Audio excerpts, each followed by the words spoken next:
श्री स्वामी समर्थ. नमस्कार, मी आहे शैलजा आणि या व्हिडिओमध्ये तुम्हा सर्वांचं मी स्वागत करत आहे.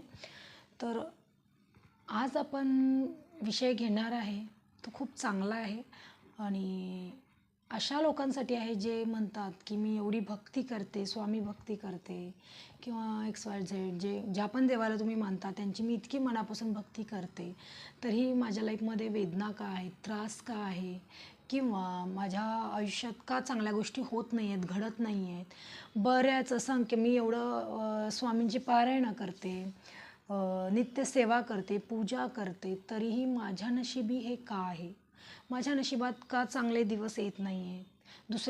दुसऱ्यांचं बघितलं तर इतकं सगळं छान असतं, इतकं सगळं सोपं जीवन असतं त्यांचं, आणि माझंच का इतकं कठीण आहे? हे आपण असंख्य प्रश्न घेऊन जगत असतो. आणि त्यामध्ये आपण स्वामी भक्ती किंवा तुमची जेही देवभक्त ज्याच्याबद्दलही तुम्हाला कोणत्याही देवाची भक्ती तुम्हाला करताय त्याबद्दल तुम्ही हे करतच राहता. पण मनामध्ये तुम्ही इतकं निगेटिव्हिटी घेऊन ही भक्ती करत असताना त्यामुळे तुम्हाला स्वामी कित्येकदा संकेत देतात, पण ते तुम्हाला ओळखता येत नाही. आता ते संकेत ओळखण्यासाठी काय केलं पाहिजे हा प्रश्न असेल तुमच्याबरोबर. तर आत्मध्यान केलं पाहिजे. तेवढं एनर्जी किंवा त्या लेवलची एनर्जी आपल्यामध्ये असली पाहिजे की आपण युनिवर्सने किंवा देवानी आपल्याला जे संकेत दिला आहे ते ओळखता आलं पाहिजे.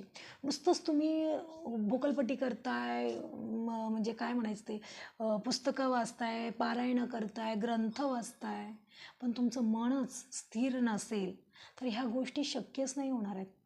फक्त भक्ती करून काहीही होत नाही. पण सगळ्यात आधी तुम्ही देवभक्ती करताय, पण जर तुम्ही कर्म वाईट करत असाल तर काहीही उपयोग नाही. स्वामींचं वाक्य आहे, ते म्हणतात, तू कर्म नीट कर, तू कर्म चांगलं कर, तुला त्रास देणाऱ्या आणि तुला रडवणाऱ्यांना मी बघतो. हे स्वामींचं वाक्य आहे. म्हणजे यातून त्यांना सांगायचं आहे की तू देवभक्ती जरी नाही केलंस तरी तुझे कर्म इतके चांगले ठेव ना, त्यातच माझी देवभक्ती आहे.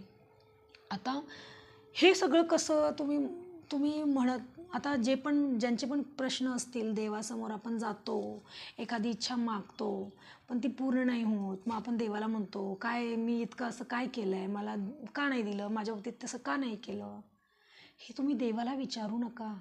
हे तुम्ही स्वतःच्या मनाला विचारा की मी का बरं मला नाही मिळत आहे? मी एवढी भक्ती करते, मी एवढं मनापासून त्यांची सगळं करते, सेवा करते, नित्यसेवा करते, तरीसुद्धा मला का बरं फळ मिळत नाही आहे?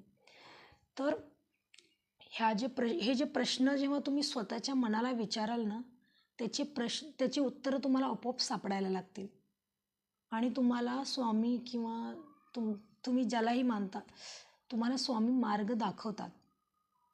देव आपल्याला मार्ग दाखवतो. अंधारातून प्रकाशाकडे तोच नेतो आपल्याला. आपलं जे अंधकार जे आपल्या मनामध्ये साठलेलं आहे ना, हे इथे ते सगळं आपल्यात भरभरून साठलेलं आहे आणि त्यात तुम्ही देवभक्ती करताय पण तुमचं मन स्थिरच नाही आहे, तर ते काहीही उपयोग होणार नाही आहे. तर आता कसं करायचं? सगळ्यांचं म्हणणं असेल, मग कसं केलं पाहिजे? तर मी त्यासाठी एक सेशन वेगळा घेऊन येईन, पण आज एक मी गोष्ट सांगेन, बघा तुम्हाला पटतंय का? तर ती गोष्ट ऐकल्यावर तुमच्या मनातले खरंच जे पण निगेटिव्ह आहेत ना, ते निघून जाणार आहे. निगेटिव्ह जे तुम्ही विचार करताय ना ज्या पद्धतीनं, ते सगळं निघून जाणार आहे. हे बघा, देव कधी कुणाचं वाईट करत नाही. लोक खूप असं देवासाठी उपवास तपास करतात. देव कधीच म्हणत नाही तुम्ही उपाशी राहा. देव कधीच तुम्हाला कोणत्याही गोष्टीचा त्रास होऊ देत नाही. त्यामुळे देवाला ब्लेम करणं सोडून द्या की मी एवढं केलं तरी तू माझ्या बाबतीत असं वागलं. नाही, देव काही करत नाही. करतो तो आपण आपल्या कर्मानेच करतो. जे पण काही वाईट घडतंय आपल्या लाईफमध्ये ते आपल्या कर्मानेच झालेलं असतं. त्यात देवाला ब्लेम करू नका. सगळ्यात आधी हे. ठीक आहे, चला मी गोष्ट सांगते तुम्हाला एक, बघा पटतंय का? एक छोटासा परिवार असतो. जसं की रोजगार करून आपलं लाईफ काढत असतात ते. आणि तसं त्यात त्यांना एक मुलगा होतो. मग त्या मुलाला ते त्यांच्या परीनं जेवढं करता येईल तेवढं त्याला करत, त्याला वाढवत, तेवढ्या त्यांना ज्या लेवलचं ते त्यांच्या म्हणजे जेवढं त्यांना हे होतं बजेट आहे त्या पद्धतीनं ते त्याला सगळ्या गोष्टी पुरवत असतात आणि शिक्षणही देतात. त्याला चांगलं BCom ग्रॅज्युएट करतात. सगळं काही छान होत राहतं, सगळं होतं, सगळं चांगलं होतं. आणि सगळं म्हणजे ते सगळं देत असताना ना त्याला चांगल्या सवयी खूप छान शिकवतात ते. लोकांशी कसं बोललं पाहिजे, इतरांशी कसं म्हणजे चांगलं बोललं पाहिजे, कोणाचं आपण वाईट नाही केलं पाहिजे, हे प्रत्येकाचे आईवडील तर शिकवतच असतात. पण तेही शिकवतात त्याला. आणि त्यात त्याला देवभक्ती आणि स्वामीभक्तीही करायला शिकवतात. आणि तो असतो स्वामी भक्त. ठीक आहे. तो स्वामींचं नित्य पूजा, नित्य प्रा अगदी पारायणं वगैरे सगळं सगळं तो ग्रंथ वाचतो. त्याला स्वामींबद्दल भरपूर ज्ञान होतं आणि तो त्यांची भक्ती खूप मनापासून करायचा. मग होतं असं की सगळं काही छान चालू असताना त्याच्या शाळेतल्या गेट टुगेदर एकदा भरतो. आजकाल गेट टुगेदर पण खूप भरत आहेत सगळ्यांचे. तसंच त्याचंही भरलं. गेट टुगेदरला तो गेला.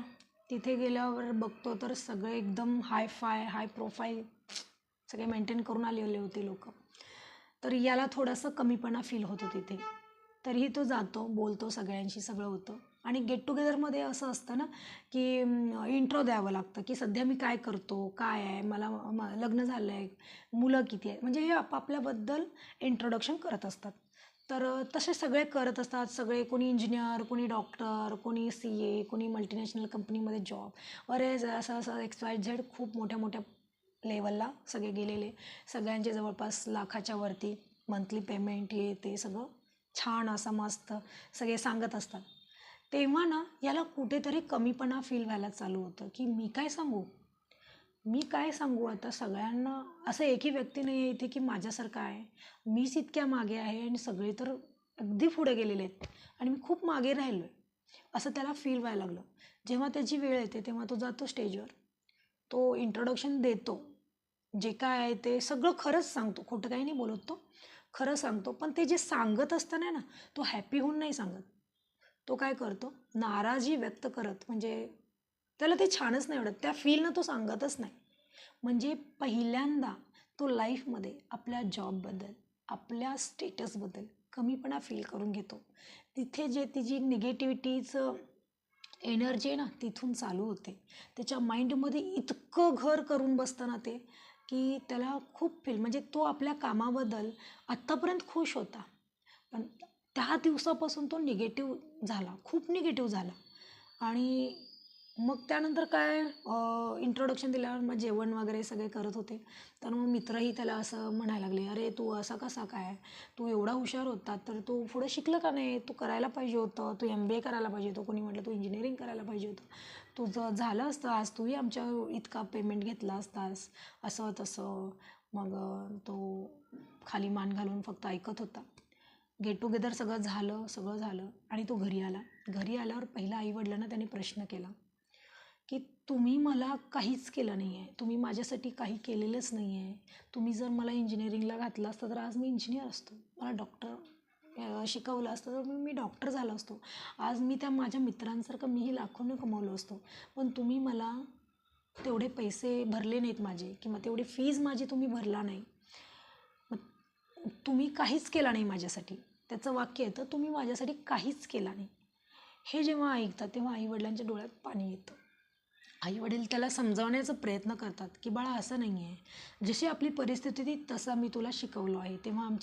तेव्हा अजिबातच परिस्थिती नव्हती, आम्ही रोज काम करून आपल्या घरात काम केलं तर खायला भेटत होतं, अशी आपली परिस्थिती. आणि त्यात लाखो रुपये फीज घालून मी तुला कसं शिकायला गेलो. तेव्हा माझ्याकडे खरंच पैसे नव्हते.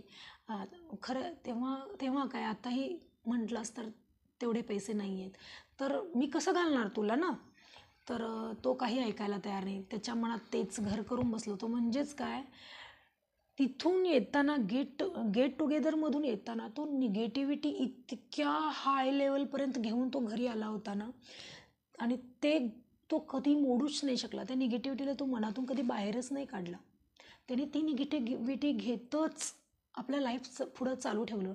मग रोज सतत अधेमध्ये आईवडिलांना मग कसंही बोलणं, टोमणे मारणं, किंवा तुमच्यामुळेच माझी आज लाईफ अशी आहे, तुम्ही जर मला हे केलं असतं तर मी आज कुठे असतो, असं सगळं वगैरे वगैरे. थोड्या दिवसांनी त्याचं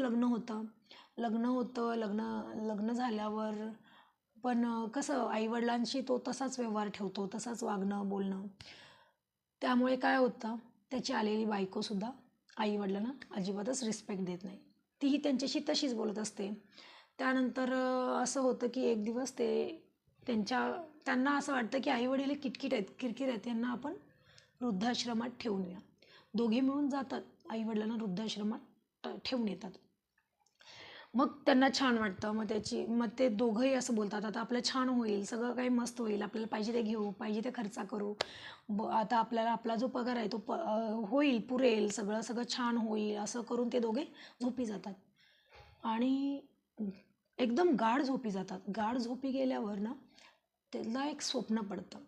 त्या स्वप्नामध्ये काय होतं की हा स्वामींच्या समोर उभा आहे हात जोडून, आणि हा स्वामींना क्वेश्चन करत आहे की मी एवढं स्वामी तुमची सेवाभक्ती करतो, मी तुमची एवढी नित्य पूजा करतो, तुमच्यावर माझं खूप म्हणजे खूप श्रद्धा आहे, खूप भक्ती आहे, मी कधीच काहीच वाईट केलेलं नाही आहे, तर मला का फळ मिळत नाही, मी का माझ्या लाईफमध्ये पुढं जात नाही आहे, मी का असं लाखो रुपयेपर्यंत मी कमवू शकत नाही आहे. तर मला असे बरेच क्वेश्चन तो त्यांना करत असतो. आणि सगळे प्रश्न विचारून झाल्यावर तो थांबतो. तेवढ्यात काय होतं, तिथे स्वामी प्रकट होतात. आणि तो खुश होतो, स्वामींना बघून म्हणतो, स्वामी खरंच तुम्ही आलात का? म्हणतो, स्वामी खरंच तुम्ही आलात का? म्हणजे आता माझं सगळं छान होणार आहे का? तुम्ही मला दर्शन दिलं म्हणजे माझं सगळं छान होणार आहे का आता?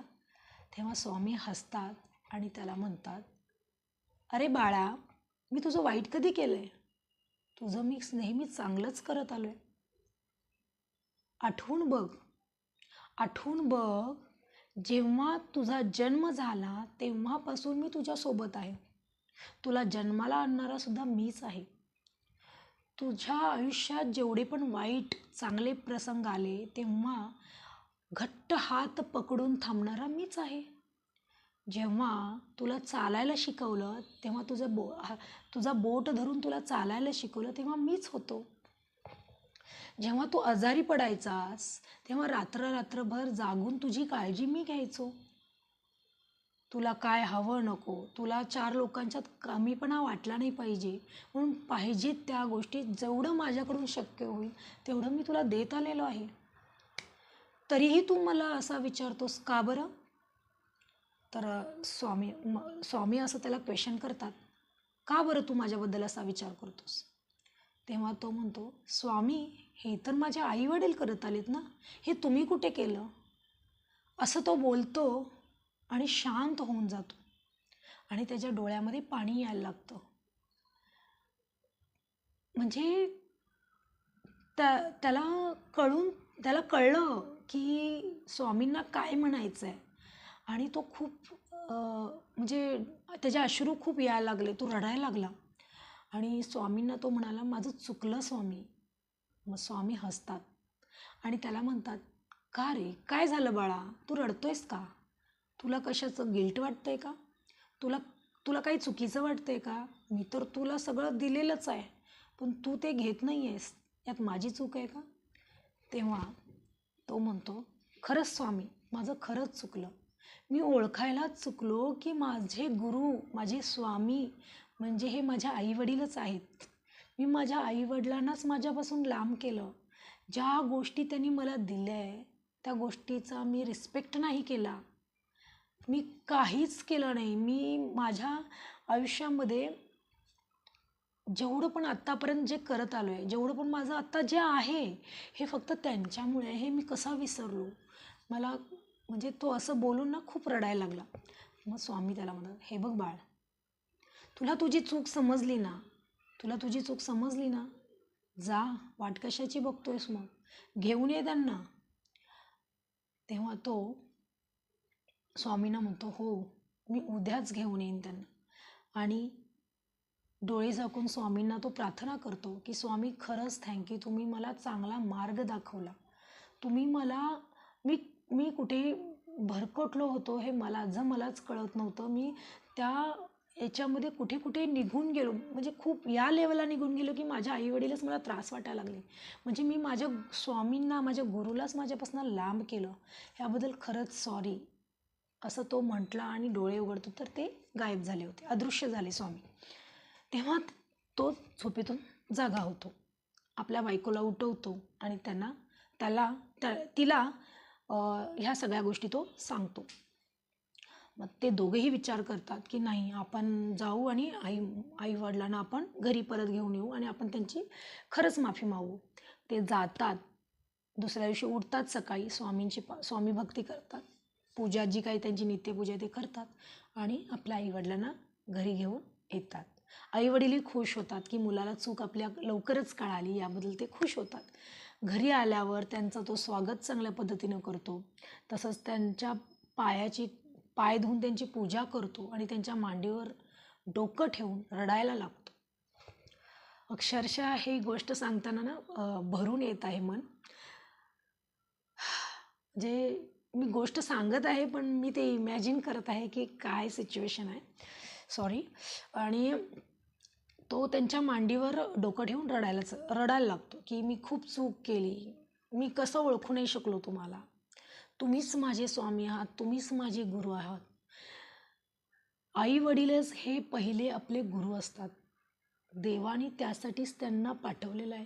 ते आहेत म्हणून आपण आलोय जन्माला आणि ते आहेत म्हणून सगळं काही आपल्याला सोपं जातं आहे. जग जगताना लहानाचं मोठं होऊपर्यंत ते आपल्याला प्रोटेक्ट करत असतात. प्रत्येक वेळी आपल्याला ते प्रोटेक्ट करत असतात, आपल्याला चांगल्या गोष्टी शिकवत असतात. चांगलं काय, वाईट काय, ह्या सगळ्या गोष्टी सांगत असतात. तू असं कर, हे नको करू बाळ, हे नाही चांगलं आहे, हे चांगलं आहे.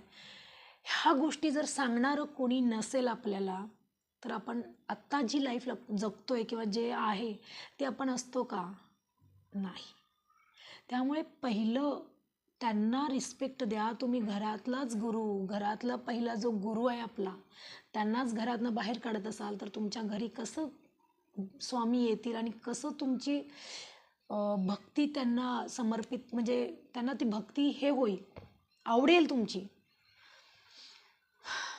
तर मला एवढंच सांगायचं आहे यातून.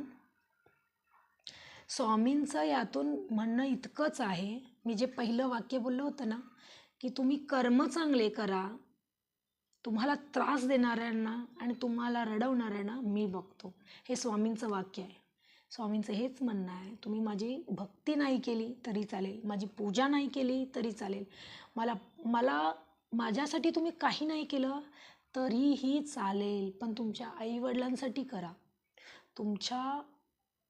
तुमचे गुरु तेच आहेत, तुमचे स्वामी तेच आहेत, तुमची देवभक्ती तेच आहेत. त्यांना रिस्पेक्ट द्या, त्यांची सेवा करा. माझी सेवा जी करताय ना, एका फोटोला फुलं घालून वगैरे जी माझी सेवा करताय ना, ते नको आहे मला.